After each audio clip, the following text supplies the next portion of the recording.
सध्या दुधाचं किती संकलन होतं? 400 लिटर 2 टाइम. बरं, यातून किती उत्पन्न मिळते? महिना 3 लाख येते, पण 1.5 लाख खर्च धरला तर 1.5 लाख तर राहते. बरं, 1.5 लाख म्हणजे 3 लाख रुपये उत्पन्न ह्या व्यवसायातून तुम्हाला मिळते. व्यवसायाचा हिशोब वगैरे कोण बघत असतं तुमचं? वडील काका समजा बघतात, म्हणजे आम्ही नुसतं लहान जे आहेत ते काम करतो, बाकीचा व्यवहार ते समजा काका वडील बघतात. मला कळलं की तुमच्याकडे गायी पण विक्रीसाठी उपलब्ध हो आहे. हो, आम्ही बेंगलोरहून इथं आणलेले त्यांची पैदास वाढवली आम्ही.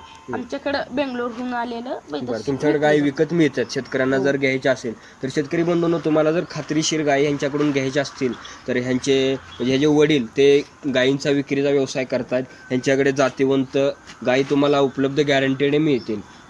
गायींची जर तुम्ही कशी म्हणजे कुठून आणता, कसं तयार करता गायींचं, आणि गायी खरेदी करताना काय काळजी घेतली पाहिजे? आता जर इथून बेंगलोरहून आम्ही गाय आणतो, तिथं आमचे काका आहेत ते तिथे असतात. त्यांची एक एजंट आहे, त्यांच्याशी बोलून संवाद साधून आम्ही गाय घेतो. किंवा खात्रीत जर पाहिजे असेल तर समजी जात कास किती ती समजली पाहिजे बघत असतात. हो.